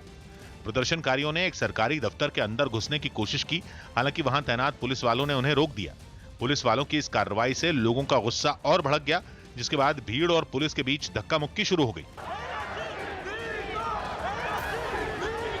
भीड़ को बेकाबू होता देख वहां सुरक्षा बल की कई और टुकड़ियां भेजी गईं, जिन्होंने उस इमारत के बाहर सुरक्षा घेरा बना लिया। आगे बढ़ रहे कई लोगों को हिरासत में ले लिया गया। कुछ लोगों को तो वहां से खींचकर दूर हटाया गया। हालांकि पुलिस की सख्ती के बावजूद प्रदर्शनकारी शांति समझौते के विरोध में डटे रहे। उत्तराखंड के पिथौरागढ़ में भारत नेपाल सीमा पर स्थित झूला पुल को कुछ देर के लिए खोले जाने के खिलाफ कारोबारियों ने प्रदर्शन किया। भारत और नेपाल के बीच बनी सहमति के बाद इस पुल को कुछ देर के लिए खोलने का फैसला लिया गया था, लेकिन पिथौरागढ़ के कुछ व्यापारियों ने इस फैसले का विरोध और सड़क पर बैठकर प्रदर्शन शुरू कर दिया। प्रदर्शन की जानकारी मिलते ही सुरक्षा कर्मी भी वहां पहुंच गए, लेकिन प्रदर्शनकारी वहां से हटने को तैयार नहीं हुए। जो समय समय पुल खुलता है उसका घोर विरोध करते हैं, हम खोलने नहीं देंगे आज से। इस बीच नेपाल से भारत आने वाले कुछ लोगों की भीड़ वहां इकट्ठा हो गई, लेकिन कारोबारियों के प्रदर्शन की वजह से उन्हें वापस लौटना पड़ा। व्यापारियों के विरोध के कारण झूला पुल नहीं खोला गया। नेपाल की सरकार ने इस पुल को पहले 15 नवंबर से खोलने का फैसला किया था, लेकिन अब वहां की सरकार ने इस पुल को खोलने का फैसला 1 महीने आगे बढ़ा दिया, जिससे व्यापारियों का गुस्सा भड़क गया और उन्होंने प्रदर्शन शुरू कर दिया। दिवाली के मौके पर खरीदारी के दौरान देश के कई शहरों में लोगों ने कोरोना नियमों को ताक पर रख दिया, जिसकी एक तस्वीर पंजाब के लुधियाना से भी सामने आई, जहां दिवाली की खरीदारी के लिए बड़ी संख्या में लोग बाजार पहुंच गए। इनमें ज्यादातर कोरोना से बेखौफ नजर आए। त्योहार का जोश इस कदर हावी था कि 2 गज की दूरी तो दूर, ज्यादातर लोगों ने मास्क पहनना जरूरी नहीं समझा। इन लोगों के पास मास्क न पहनने के अपने अपने बहाने भी थे। पंजाबी होते हैं ना जो बहुत ही टेंशन ही रखते। मास्क तो है मेरे पास, अभी तो आ रहा है। तमिलनाडु के कोयम्बटूर की तस्वीर भी लुधियाना से जुदा नहीं दिखी, जहां बाजार लोगों से अटा पड़ा नजर आया। सोशल डिस्टेंसिंग तो दूर, वहां पैर रखने की जगह तक नहीं थी। इसके बावजूद लोग कोरोना से बेपरवाह होकर खरीदारी करते दिखे। मध्य प्रदेश के शिवपुरी से एक दिल दहला देने वाली तस्वीर आई सामने, जिसमें एक हादसे में 10 लोगों की मौत हो गई, जबकि करीब 20 लोग जख्मी हो गए। यह हादसा उस वक्त हुआ जब एक तेज रफ्तार गाड़ी पलट गई, जिसकी जानकारी मिलते ही वहां अफरा तफरी मच गई। लोगों की भीड़ इकट्ठा हो गई। कुछ देर बाद पुलिस भी वहां पहुंच गई और एम्बुलेंस को भी बुला लिया गया। सड़क पर घायल पड़े लोगों को एम्बुलेंस के जरिए अस्पताल पहुंचाया गया, जहां डॉक्टर भी बिना देर किए उनके इलाज में जुट गए। 8 लोग स्पॉट पे खत्म हुए हैं, 2 लोग यहाँ खत्म हुए हैं, बाकी 18-20 लोग हैं। बताया गया कि गाड़ी में सवार ये सभी लोग मोरावन से श्योपुर जिले के विजयपुर जा रहे थे, लेकिन रास्ते में उनके साथ ये हादसा हो गया। दिल्ली के रोहिणी इलाके से एक दिल दहला देने वाला वीडियो सामने आया, जिसमें मोबाइल सर्विस सेंटर में एक आदमी ने खुद को आग लगा ली। आग लगाने वाले आदमी का नाम भीम सिंह बताया गया, जिसने हफ्ते भर पहले वहां से एक मोबाइल फोन खरीदा था, जिसमें खराबी आने की वजह से वो काफी परेशान था। उसने मोबाइल सर्विस सेंटर के कई चक्कर भी लगाए। आरोप है कि सर्विस सेंटर ने फोन ठीक करने से मना कर दिया, जिससे परेशान होकर उसने खुद को आग लगा ली। इसके बाद तो वहां जैसे हड़कंप मच गया। खुद को आग लगाने के बाद भीम सिंह नाम का यह आदमी इधर उधर भागने लगा। वो दौड़ता हुआ एक दुकान के अंदर भी घुस गया, जहां लोगों ने उस पर पानी डालकर आग बुझा दी। बाद में वहां मौजूद लोगों ने सर्विस सेंटर के कर्मचारियों पर बदसलूकी का आरोप लगाया। बहुत ये इनका रूडली बिहेव होता है। इस घटना के बाद मोबाइल सर्विस सेंटर को फौरन बंद कर दिया गया। थोड़ी देर बाद वहां पुलिस भी पहुंच गई और अपनी जांच पड़ताल में जुट गई। यूपी के इटावा से एक चौंका देने वाली घटना सामने आई, जहां जमीन के विवाद में दो गुटों के बीच हुई हिंसक टकराव ने इलाके को दहशत से भर दिया। बताया गया कि रास्ते को लेकर शुरू हुआ विवाद इतना ज्यादा बढ़ गया कि दोनों गुटों के लोग मारपीट पर उतारू हो गए और एक दूसरे पर पत्थरों से हमला शुरू कर दिया। हमले के दौरान पुलिस भी वहां मौजूद रही, लेकिन इसका लोगों पर कोई असर नहीं हुआ। सामने आए एक वीडियो में भीड़ में शामिल लोग एक दूसरे पर पत्थर बरसाते हुए नजर आए। कुछ लोग मकान की छतों पर खड़े होकर पत्थर फेंकते दिखे, जबकि नीचे खड़े लोग उनका जवाब दे रहे थे। हमले के दौरान पत्थर लगने से घायल हुई एक महिला सड़क पर गिरी हुई दिखाई दी। हम लोग रास्ता मांग रहे हैं, 4 वर्ष पुरानी रास्ता है ये, और ये देना नहीं चाहता हमको। वहां मौजूद पुलिस वाले लोगों से बार-बार शांति बनाए रखने की अपील करते रहे। इसके बावजूद लोगों का एक दूसरे पर पत्थर बरसाना जारी रहा। मामला बिगड़ता देख कुछ और पुलिस वालों को वहां बुला लिया गया। काफी कोशिश के बाद पुलिस ने लोगों को शांत करवाया। जिन लोगों ने इसमें प्रयास किया है शांति व्यवस्था भंग करने के लिए, उसके खिलाफ कार्रवाई हो रही है। इस हमले में कई लोग बुरी तरह से घायल हो गए, जिन्हें अस्पताल भिजवा दिया गया। अयोध्या में यूपी के मुख्यमंत्री योगी आदित्यनाथ की मौजूदगी में सरयू नदी के किनारे दीपोत्सव का भव्य कार्यक्रम आयोजित किया गया। इस कार्यक्रम में सरयू के किनारे दीयों को जलाने का वर्ल्ड रिकॉर्ड भी बनाया गया, जिसके तहत सरयू के किनारे 5,84,000 दिए जलाए गए। इन दियों के जलते ही पूरी अयोध्या जगमगा उठी। घाट के किनारे बने कई मंदिरों में LED लाइट लगाई गईं, जिनसे सभी मंदिर रंग बिरंगी रोशनी में नहा गए। ड्रोन कैमरों से ली गई तस्वीरों में सरयू नदी के किनारे राम की पैड़ी और अयोध्या शहर का ज्यादातर हिस्सा दियों से रोशन नजर आया। बताया गया कि इन 5,84,000 दियों को जलाने में करीब 30,000 लीटर तेल का इस्तेमाल किया गया। इस मौके पर योगी आदित्यनाथ और यूपी की राज्यपाल आनंदीबेन पटेल भी वहां मौजूद रहे।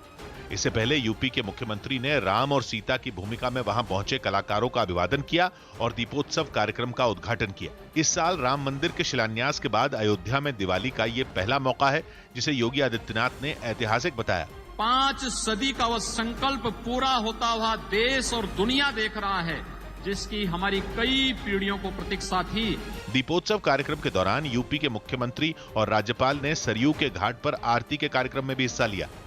इस दीपोत्सव कार्यक्रम से पहले सुबह के वक्त अयोध्या में भगवान राम के जीवन पर आधारित झांकियां निकाली गईं। इन झांकियों में वहां के कॉलेजों के छात्रों के अलावा कई कलाकारों ने भी हिस्सा लिया और अयोध्या की सड़कों से गुजरते हुए उन्होंने सभी का ध्यान अपनी ओर खींचा। दीपोत्सव कार्यक्रम से पहले भगवान राम के जीवन पर आधारित 11 तरह की झांकियां निकाली गईं। इनमें एक झांकी सीता हरण की घटना पर बनी दिखी, तो एक में केवट की नाव पर बैठकर सरयू पार करते राम नजर आए। हर 2 झांकियों के बीच में कई कलाकार भी अपनी कला का प्रदर्शन करते हुए वहां की सड़कों से गुजरे। राम मंदिर के शिलान्यास के बाद अयोध्या में ये दिवाली का पहला मौका है, इसलिए कई कलाकार इस मौके पर खुशी से झूम उठे। अयोध्या की सड़कों पर इन झांकियों और रंगारंग कार्यक्रम को देखने के लिए लोगों की काफी भीड़ जुटी। लोग सड़क के दोनों तरफ हाथ जोड़ करके भगवान के तमाम प्रसंगों पर आधारित इन झांकियों को देख रहे थे। दीपोत्सव कार्यक्रम के लिए अयोध्या को भव्य तरीके से सजाया गया और शहर के ज्यादातर हिस्से में LED लाइट भी लगाई गई। इसके अलावा भगवान राम के चित्रों और उनकी मूर्तियों की प्रदर्शनी भी लगाई गई। सीमा पर देश की सुरक्षा में तैनात BSF के जवानों ने दिवाली मनाई। जम्मू के RS-पुरा में अंतर्राष्ट्रीय सीमा पर जवानों ने अपने साथियों को मिठाई खिलाकर दिवाली सेलिब्रेट की। जवानों ने इस मौके पर दिए और मोमबत्ती भी जलाई और देशवासियों को दीपावली की शुभकामनाएं दी। देश की सुरक्षा में लगे जवानों ने डांस भी किया। इतना ही नहीं, जवानों ने इस दौरान आतिशबाजी भी की। बहुत बढ़िया ढंग से मना रहे हैं। हमारा परिवार यही है कि बॉर्डर पर रहकर भी हम बड़ा अच्छा। क्या कहेंगे देशवासियों को दिवाली की? सबको दिवाली की बहुत बहुत बधाई। सब अच्छा रहे, सुखी रहे। बहुत खुशी से दिवाली मनाई जा रही है और मैं देशवासियों से भी यही अपील करता हूं कि अपने सौहार्द से और बहुत खुशी से इस त्यौहार को मनाएं। हम अपनी ड्यूटी को एक अलर्टनेस के साथ में कर रहे हैं और खुशी अपने परिवार BSF के साथ हम यहाँ बॉर्डर पे अपने परिवार को याद करते हुए हम एक अपने BSF के परिवार के साथ में आज दीपावली की खुशियाँ मना रहे हैं। बिहार चुनाव में चौथे नंबर पर रहने वाली कांग्रेस के 2 विधायकों के समर्थक पार्टी दफ्तर में ही एक दूसरे से भिड़ गए। बैठक में 19 सीट जीतने वाली कांग्रेस का विधायक दल का नेता चुना जाना था, लेकिन विधायक दल का नेता बनने के 2 दावेदार खड़े हो गए। दोनों के समर्थकों ने हंगामा शुरू कर दिया। थोड़ी ही देर में नौबत धक्का मुक्की की आ गई। कांग्रेस दफ्तर को जंग का मैदान बनने में देर नहीं लगी। कुछ पुलिस वाले कांग्रेस दफ्तर की सुरक्षा में तैनात थे, लेकिन यहाँ वहाँ दौड़ती भीड़ के सामने पुलिस वाले बेबस दिखाई देने लगे। गाली गलौज करने लगे, उसमें वो लोग हाथ चला दिए, जिसमें दोनों हाथ तरफ से हुआ। जिन दो नेताओं के समर्थक आपस में भिड़े, उनमें एक सिद्धार्थ सिंह है और दूसरे विजय शंकर दुबे। सिद्धार्थ सिंह के समर्थकों ने तो कांग्रेस के बड़े नेताओं को पार्टी टूटने तक की चेतावनी दे दी। मजबूत लोगों को नहीं बढ़ाने के कारण ही पार्टी में टूट की आशंका। नतीजों के तीसरे दिन कांग्रेस ने पटना के दफ्तर में नए चुने हुए विधायकों को बुलाया था। बैठक में कांग्रेस के कई बड़े नेता मौजूद थे। जम्मू कश्मीर के कुलगाम के एक अस्पताल में भीषण आग लग गई। ये आग इतनी भीषण थी कि उसकी लपटें दूर से ही दिखाई दी। आग से निकला धुआं भी आसमान में छा गया, जिसकी जानकारी मिलने के बाद दमकल की कई गाड़ियां वहां पहुंची और आग पर काबू पाने की कोशिश की, लेकिन आग इतनी भीषण थी कि उसको बुझाने में दमकल की कई गाड़ियों को काफी मशक्कत करनी पड़ी। ऑटो सेक्टर कोरोना संकट के असर से बाहर निकलता दिखने लगा है। News18.com की रिपोर्ट है कि अक्टूबर का महीना ऑटो सेक्टर के लिए बेहतरीन रहा। ऑटोमोबाइल कंपनियों के संगठन सियाम के आंकड़ों के मुताबिक अक्टूबर में दोपहिया गाड़ियों की बिक्री सालाना आधार पर 40% बढ़ी। अक्टूबर 2019 में देश में 17.5 लाख दोपहिया गाड़ियां बिक्री थी, लेकिन 2020 में अक्टूबर में दोपहिया गाड़ियों की बिक्री का आंकड़ा 20 लाख के पार चला गया। कारों की बिक्री के आंकड़े भी शानदार रहे। अक्टूबर 2019 में देश में 2,71,000 कारों की बिक्री हुई थी, जबकि अक्टूबर 2020 में यह आंकड़ा बढ़कर 3,10,000 के पार चला गया। दुनिया भर के बाजारों में हालात बेहतर होने के संकेत भी मिले, क्योंकि सभी सेगमेंट की गाड़ियों के एक्सपोर्ट में भी उछाल आया। गाड़ियों के एक्सपोर्ट में बढ़त करीब 10% की। केदारनाथ धाम को फूलों से सजाया गया। दिवाली पर उत्तराखंड में केदारनाथ धाम को फूलों से सजाया गया। दिल्ली में कोरोना के बढ़ते मामलों और प्रदूषण की समस्या पर सियासत जारी है। इस बीच सीएम अरविंद केजरीवाल ने दावा किया कि कुछ दिनों पहले तक कोरोना के मामले काबू में थे, लेकिन बढ़ते प्रदूषण से हालात बिगड़ गए। और इस कोरोना के बढ़ने का सबसे बड़ा कारण इस टाइम प्रदूषण है। सीएम की इस दलील पर बीजेपी और हमलावर हो गई और उसने सरकार पर नाकामी का आरोप लगाया। सब मामलों में दिल्ली सरकार पूरी तरह से फेल साबित हुई है। यूपी के सीएम योगी आदित्यनाथ लखनऊ में पीएसी के कार्यक्रम में शामिल हुए। इस कार्यक्रम में 5,000 से ज्यादा सिपाहियों को हवलदार रैंक दी गई। डोनाल्ड ट्रंप से विवादों के बीच चीन ने अमेरिकी राष्ट्रपति का चुनाव जीतने पर जो बाइडेन को बधाई दी। दिल्ली में दिवाली के दिन आखिरी मेट्रो रात 10 बजे रवाना होगी। जम्मू कश्मीर के कुपवाड़ा में सेना के जवानों ने मशाल जलाकर पाकिस्तान को दी चेतावनी। भारतीय सेना के जवानों ने 200 मशाल जलाकर पाकिस्तान को चेतावनी दी कि उसकी हर हरकत का मुंह तोड़ जवाब दिया जाएगा। भारतीय सेना कुपवाड़ा में अब तक 160 आतंकियों को ढेर कर चुकी है। सीमा पर भारत से उलझा चीन अपने खतरनाक कुत्तों को खास ट्रेनिंग दे रहा है। चीन की सेना की तरफ से एक नया वीडियो सामने आया, जिसमें उसके पैराट्रूपर एक कुत्ते को आसमान में सैकड़ों फीट की ऊंचाई से नीचे कूदने की ट्रेनिंग देते नजर आए, जिसके लिए कुत्ते को जरूरी उपकरणों से लैस करने के बाद विमान से आसमान में ले जाया गया। इस उड़ान के दौरान कुत्ता बिल्कुल शांत दिखा। जैसे ही जहाज तय ऊंचाई पर पहुंचा, एक सैनिक ने कुत्ते को गोद में उठाया और नीचे कूद गया। कुछ ही देर में पैराशूट खुला और कुत्ता सैनिक के साथ आराम से उड़ता नजर आया। हवा में भी वो घबराया नहीं। थोड़ी देर बाद दोनों ने सुरक्षित लैंडिंग भी कर ली। बताया गया कि यह कुत्ता पहली बार स्काई डाइविंग कर रहा था, जिसके लिए उसका एक खास सूट डिजाइन कराया गया था। साथ ही उसके अंदर से ऊंचाई और तेज आवाज का डर निकालने के लिए कई दिन तक ट्रेनिंग भी कराई गई थी। इजरायल की सीमा से लगी गाजा पट्टी में इस्लामिक जिहाद नाम के एक चरमपंथी संगठन ने रैली निकालकर अपना शक्ति प्रदर्शन किया। यह रैली उसके कमांडर की पहली बरसी पर निकाली गई, जिसे इजरायल की सेना ने पिछले साल मार गिराया था। और उसी की याद में इस्लामिक जिहाद नाम के इस चरमपंथी संगठन ने रैली निकालकर अपनी ताकत का प्रदर्शन किया। इस रैली में उसके लड़ाके कई गाड़ियों में सवार होकर पूरे शहर में हथियार लहराते हुए घूमते नजर आए। इसके जरिए सभी ने इजरायल को भी सख्त संदेश देने की कोशिश की। इस रैली में उसके कई समर्थक भी शामिल हुए, जो सड़कों पर आगजनी करते नजर आए। बाह अबू अल-अता नाम के जिस कमांडर की याद में यह रैली निकाली गई, वहां उसके कई पोस्टर भी दीवारों पर लगे दिखाई दिए। दीपावली पर पीएम मोदी ने ट्वीट कर देश को बधाई दी। प्रधानमंत्री नरेंद्र मोदी ने अपने ट्वीट में लिखा, सभी देशवासियों को दीपावली की हार्दिक मंगल कामनाएं। ये दिवाली सभी के लिए प्रकाश और खुशी लेकर आए। सभी लोग समृद्ध और स्वस्थ रहें।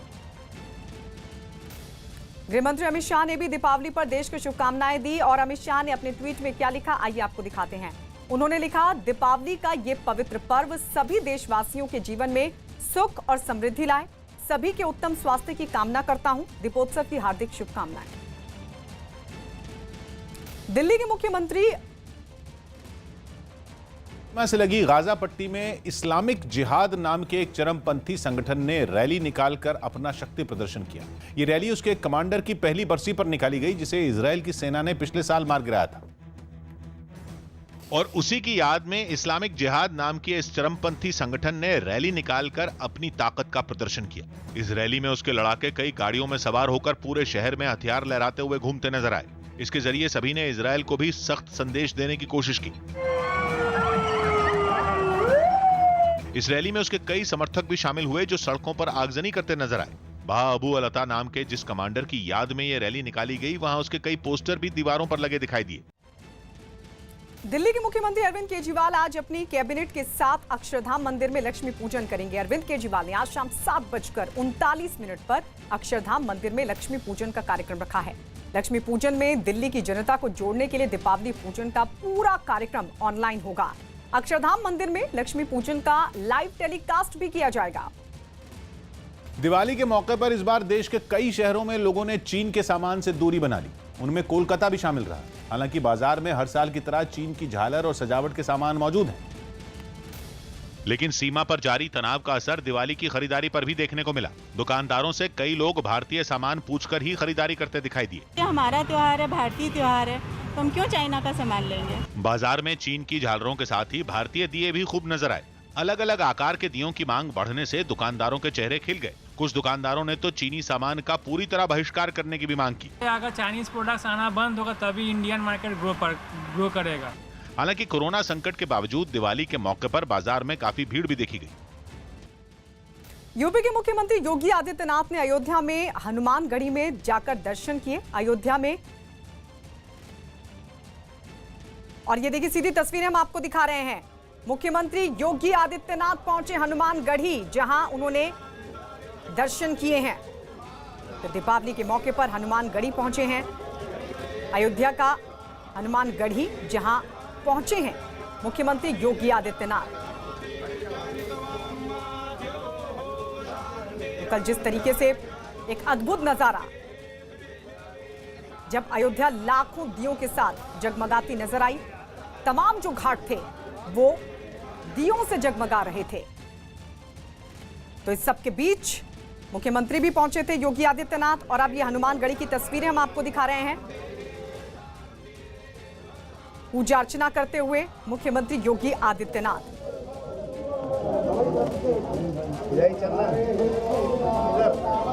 तो अयोध्या वासियों के लिए आज इस बार की दिवाली बेहद खास है। आपको याद होगा कुछ ही महीनों पहले भूमि पूजन भी हुआ है, और इस बार एक बार फिर से विश्व रिकॉर्ड बना, जब लाखों दियों के साथ अयोध्या नगरी, खासकर घाटों को बेहद खूबसूरती के साथ सजाया गया। अजीत हमारे सहयोगी इस वक्त जुड़ गए हैं। अजीत, और क्या जानकारी?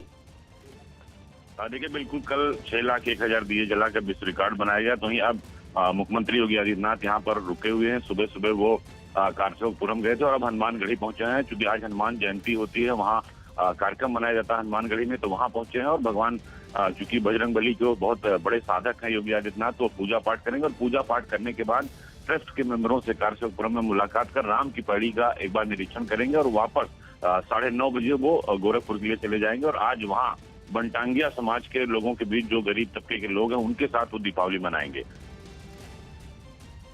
बिल्कुल, तो ये कार्यक्रम अजीत हमें बता रहे थे। लेकिन जिस तरीके से हनुमानगढ़ी पहुंचे हैं मुख्यमंत्री योगी आदित्यनाथ, कितनी देर तक यहाँ पर अजीत रुकेंगे, और इस बार की दिवाली क्यों अयोध्या वासियों के लिए खास है?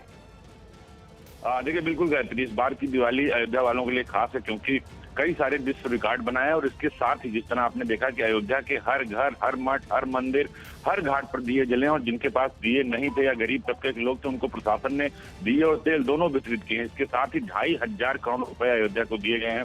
अयोध्या के 50 किलोमीटर वाराणसी की तरफ और 50 किलोमीटर लखनऊ की तरफ इसको डेवलप किया जा रहा है कि कोई भी श्रद्धालु जब आएगा तो उसे 50 किलोमीटर पहले इस बात का अंदाजा लग जाएगा कि वो धर्म नगरी अयोध्या में, त्रेता युग वाली अयोध्या में। और कल रात का जो नजारा था बिल्कुल बेहद आकर्षक था। छत्तीसगढ़ की टीम जो आई थी, जहाँ की राजा दशरथ की रानी कौशल्या यानी राम की जो माँ थी, वहां से जो रामलीला की टीम आई, जिसमें रावण से लेकर राम तक सभी कलाकार महिलाएं, जिनको 51,000 रुपए का पुरस्कार भी सीएम ने दिया।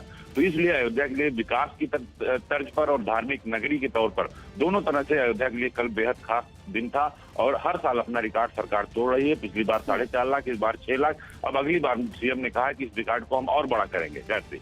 बिल्कुल, हर बार ये रिकॉर्ड टूटता जाएगा और जब भव्य मंदिर तैयार होगा उसके बाद किस तरीके से अयोध्या में दिवाली मनाई जाएगी उसका भी इंतजार सभी को है। लगातार अजीत हमारे साथ बने हुए, ये 2 तस्वीरें हम आपको दिखा रहे हैं। हनुमानगढ़ी में मुख्यमंत्री योगी आदित्यनाथ ने पूजा की, दर्शन किए, क्योंकि आज के दिन, दीपावली के दिन, जब बड़ी दीपावली मनाई जाती है तो हनुमान जी की पूजा के साथ शुरुआत होती है और उसी अंदाज में मुख्यमंत्री योगी आदित्यनाथ ने हनुमानगढ़ी में जाकर पूजा की और दर्शन किए। इस बीच आपको बता दें, बीजेपी ने 36 राज्यों और केंद्र शासित प्रदेशों के प्रभारियों और सह प्रभारियों की सूची जारी की है। पूर्व केंद्रीय मंत्री राधा मोहन सिंह को उत्तर प्रदेश की जिम्मेदारी दी गई है। यूपी में 2 साल बाद 2022 में विधानसभा का चुनाव होना है। वहीं भूपेंद्र यादव को बिहार विधानसभा चुनाव और गुजरात उपचुनाव में पार्टी के अच्छे प्रदर्शन का इनाम मिला है। उन्हें फिर से बिहार और गुजरात का प्रभारी बना दिया गया है। भूपेंद्र यादव के प्रभारी रहते बीजेपी ने बिहार विधानसभा चुनाव में शानदार प्रदर्शन किया। पार्टी को 74 सीटों पर जीत मिली और वो एनडीए के सबसे बड़े दल के रूप में सामने आई। बीजेपी ने पश्चिम बंगाल में अगले साल होने वाले विधानसभा चुनाव के लिए भी अपनी कमर कस ली है। पार्टी ने मध्य प्रदेश के नेता कैलाश विजयवर्गीय पर भरोसा जाहिर किया। उन्हें फिर से पश्चिम बंगाल का प्रभारी बना दिया गया है। अमेरिका की सत्ता छोड़ने से पहले डोनाल्ड ट्रंप ने चीन को एक बार फिर बड़ा झटका दे दिया। फर्स्ट पोस्ट की रिपोर्ट है कि अमेरिकी राष्ट्रपति डोनाल्ड ट्रंप ने चीन की 31 कंपनियों में अमेरिकी निवेश को रोकने वाले आदेश पर हस्ताक्षर कर दिए। ये 31 कंपनियां वो हैं जो किसी रूप में चीन की सेना से जुड़ी हैं। यानी डोनाल्ड ट्रंप ने इन कंपनियों में निवेश पर रोक लगाकर सीधे चीन की सेना पर हमला बोला। माना जा रहा है कि ट्रंप के इस आदेश से चीन को काफी नुकसान हो सकता है। डोनाल्ड ट्रंप का कार्यकाल अगले साल 12 जनवरी को खत्म होगा। उनका ये आदेश उससे ठीक एक दिन पहले यानी 11 जनवरी से लागू हो जाएगा। कपिल देव ने सभी को दिवाली की बधाई दी। कपिल देव ने सोशल मीडिया पर एक वीडियो शेयर कर सभी को दिवाली की बधाई दी और अपनी सेहत ठीक होने की बात कही। Happy Deepavali to everybody. I'm healthy, I'm happy, heart is working good. Pakistan में नवाज शरीफ की बेटी मरियम नवाज ने इमरान सरकार को फिर घेरा और आरोप लगाया कि पिछले साल जब वो जेल में बंद थीं, तो उनके बाथरूम में कैमरा लगाया गया था। जीतन राम मांझी की पार्टी हिंदुस्तानी अवाम मोर्चा ने साफ किया कि वो बिहार में एनडीए का हिस्सा बनी रहेगी। इससे पहले उनकी पार्टी के कुछ नेताओं ने दूसरे दल से गठबंधन का न्योता मिलने का दावा किया था। जम्मू कश्मीर के श्रीनगर में महबूबा मुफ्ती के घर पर कुछ दूसरे दलों के साथ एक बैठक हुई। इसमें वहां होने वाले जिला विकास परिषद के चुनावों पर चर्चा की गई। छत्तीसगढ़ सरकार ने बिलासपुर के एसपी राहुल शर्मा की आत्महत्या के मामले में एक जांच टीम बना दी। 5 सदस्यों की इस टीम की अगुवाई राज्य के डीजी जेल संजय पिल्ले करेंगे। दावा है कि 2012 में राहुल शर्मा ने गोली मारकर खुदकुशी कर ली थी। मध्य प्रदेश के मुख्यमंत्री शिवराज सिंह चौहान परिवार के साथ विदिशा पहुंचे। मुख्यमंत्री शिवराज सिंह चौहान ने इस दौरान लक्ष्मी पूजन किया और पार्टी कार्यकर्ताओं से मुलाकात की। शिवराज सिंह चौहान ने इस दौरान खेतों में ट्रैक्टर भी चलाए। अपने इस दौरे पर मुख्यमंत्री ने सभी लोगों को दिवाली की शुभकामनाएं दी और कोरोना से बचाव के नियमों का पालन करने की नसीहत दी। चीन के माओमिंग से सांसें रोक देने वाला एक वीडियो सामने आया, जिसमें एक बच्चा हाईवे पर घुटनों के बल चलता हुआ पहुंच गया। इस बीच उस हाईवे से लगातार गाड़ियां गुजरती रही। आशंका जताई गई कि घर के सदस्यों की गैर मौजूदगी में वो वहां पहुंच गया, जिससे उसकी जान खतरे में पड़ गई। जिसका वीडियो भी सामने आया, जिसमें हाईवे के बीचों बीच वो नादान बच्चा बैठा दिखा। तभी सामने से आ रहा एक ट्रक उसके बेहद करीब पहुंच गया और उसके ड्राइवर के लिए इतने कम वक्त में ब्रेक लगाना मुश्किल हो गया। हालांकि उस ट्रक ड्राइवर ने सूझबूझ दिखाते हुए बच्चे को बचाने के लिए ट्रक को बाईं ओर मोड़ लिया, जिससे वो बच्चा बाल बाल बच गया। उसके कुछ ही देर बाद ट्रक के पीछे आ रहे एक कार सवार ने वहां गाड़ी रोकी और उस बच्चे के पास भागकर पहुंचा। उसने बच्चे को वहां से उठाकर सुरक्षित जगह पहुंचाया। भारत बांग्लादेश सीमा पर तैनात बीएसएफ के जवानों ने दिवाली के मौके पर बांग्लादेश के जवानों को बधाई दी। दोनों देशों के जवानों ने इस मौके पर एक दूसरे को मिठाई भी दी और मोमबत्तियां भी जलाई। अलग अलग मौकों पर दोनों देश के जवान एक दूसरे को मिठाई देते रहते हैं और इससे दोनों ओर से शांति बनाए रखने में मदद मिलती है। द्विपक्षीय संबंधों को बढ़ाने के लिए सीमा पर भारत और बांग्लादेश के बीच मिठाई का आदान प्रदान एक पुरानी प्रथा है। बीएसएफ और बांग्लादेश के जवान दिवाली, ईद, होली, स्वतंत्रता दिवस और गणतंत्र दिवस जैसे मौकों पर मिठाइयों और शुभकामनाओं का आदान प्रदान करते हैं। महाराष्ट्र के भिवंडी के एक कारखाने में भीषण आग लग गई। ये आग कैसे लगी फिलहाल इसका पता नहीं चल पाया, लेकिन कुछ ही देर में आग ने पूरे कारखाने को अपनी चपेट में ले लिया और देखते ही देखते कारखाने से तेज लपटें उठने लगी, जबकि उससे निकलने वाला धुआं पूरे इलाके में फैल गया। जल्द ही पुलिस और दमकल विभाग को इसकी सूचना दी गई, जिसके बाद फायर ब्रिगेड की 3 गाड़ियां आग बुझाने में जुट गईं। आग की वजह से कारखाने में रखा लाखों का कच्चा माल और वहां मौजूद मशीनें जल गईं। गनीमत यह रही कि कारखाने की आग में कोई घायल नहीं हुआ। हादसे की वजह अभी साफ नहीं है, हालांकि पुलिस ने इसकी जांच शुरू कर दी। पाकिस्तान में भारतीय उच्चायोग में धूमधाम से मनाई गई दिवाली। इस कार्यक्रम का आयोजन भारतीय उच्चायोग की ओर से किया गया, जिसमें कई बड़े अधिकारी और कर्मचारी शामिल हुए। उनके साथ उनके परिवार वाले भी इस कार्यक्रम का हिस्सा बने। इस मौके पर भारतीय उच्चायोग को खास तरह से सजाया गया था। सभी लोग कार्यक्रम का जमकर लुत्फ उठाते नजर आए। उन्होंने वहां खूब डांस भी किया।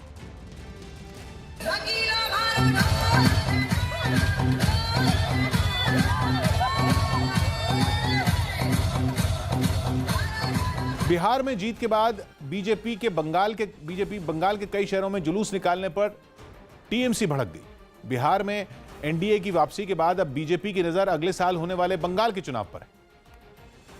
यही वजह रही कि पार्टी नेताओं ने बिहार में मिली जीत की खुशी में बंगाल के कई शहरों में विजय जुलूस निकाले। इन शहरों में उत्तर 24 परगना भी शामिल है, जहां बीजेपी कार्यकर्ता बैंड बाजे के साथ सड़कों पर उतरे, जबकि कोलकाता में पार्टी कार्यकर्ताओं ने नारे लगाते हुए जुलूस निकाले। इन नारों के जरिए बीजेपी ने टीएमसी को चुनाव के लिए ललकारा और ये संदेश दिया कि वो बंगाल में बिहार से बड़ी जीत हासिल करेगी। बिहार तो बच जाती है, बाकी है। बीजेपी ने जैसे ही ये जुलूस निकाला, टीएमसी की त्योरियां चढ़ गईं और उसने इस बात को नकार दिया कि बिहार के नतीजों का बंगाल पर असर होगा। इस चुनाव का बंगाल इलेक्शन में कोई प्रभाव नहीं पड़ेगा, लेकिन बीजेपी को उम्मीद है कि बिहार के पड़ोसी राज्य बंगाल में भी वो कमाल करेगी। बिहार जनता ने जो इतना बड़ा हमें बहुमत दिया है, उसका एक प्रभाव बंगाल पे पड़ना बहुत स्वाभाविक है। इससे पहले बिहार में हुई जीत के जश्न के मौके पर प्रधानमंत्री ने भी बंगाल में राजनीतिक हिंसा की बात छेड़ी थी। माना जा रहा है कि उन्होंने अपने इस बयान से बंगाल की चुनावी तैयारियों की नींव रख दी। मध्य प्रदेश के इंदौर में रुई के गोदाम में लग गई अचानक से भीषण आग। ये आग कैसे लगी इसका पता तो नहीं चल सका, लेकिन कुछ ही देर में इस आग ने पूरे गोदाम को अपनी चपेट में ले लिया। और जब तक दमकल के कर्मचारी वहां पहुंचते, पूरा गोदाम जलकर राख हो गया। गोदाम से निकलने वाला काला धुआं पूरे इलाके में फैल गया। लोगों का सांस लेना मुश्किल हो गया। आग लगने की जानकारी मिलते ही वहां भीड़ इकट्ठा हो गई। हालांकि दमकल कर्मियों ने कुछ देर की कोशिश के बाद आग को बुझा दिया। और फायर ब्रिगेड 3 गाड़ी लगी है और नगर निगम में 8 टैंकर लगे पानी, आग कंट्रोल हो गई। गोदाम में लगी आग फिर से ना फैले, इसके लिए दमकल कर्मी वहां काफी देर तक पानी की बौछार करते दिखाई दिए। आग बुझाने में खुदाई करने वाली एक मशीन की भी मदद ली गई। अमेरिका के नॉर्थ कैरोलिना में आई बाढ़ में करीब 7 लोगों की मौत हो गई, जबकि 2 लापता बताए जा रहे हैं। एटा तूफान की वजह से राज्य में इतनी भारी बारिश हुई कि कई इलाके बाढ़ में तबाह हो गए और एक जगह तो इस तबाही का मंजर मीडिया के कैमरे में लाइव रिकॉर्ड भी हो गया। This is incredibly scary! इलाके में बाढ़ से हुई बर्बादी को दिखाने के लिए एक टीवी चैनल की टीम इस ब्रिज से रिपोर्टिंग कर रही थी, लेकिन तभी कुछ ऐसा हुआ जिसका उन्हें कोई अंदाजा नहीं था। This is incredibly scary! ढहे हुए ब्रिज की तस्वीर एक दूसरे इलाके से भी सामने आई। बाढ़ की वजह से कई इलाकों का तो भूगोल बिल्कुल बिगड़ ही गया। बताया गया कि कुछ जगह 10 इंच तक बारिश हुई, जिसकी वजह से नदी के पानी ने ऐसा तांडव मचाया कि सड़कों और जंगलों में सैलाब आ गया। शहर के बीचों बीच से नदी गुजरने लगी। इतना पानी सड़क पर आ गया कि गाड़ियां उसमें डूब गई। कुछ लोग तो इस सैलाब में बह गए और उनके घर वालों की उनकी फिक्र में जान सूखने लगी।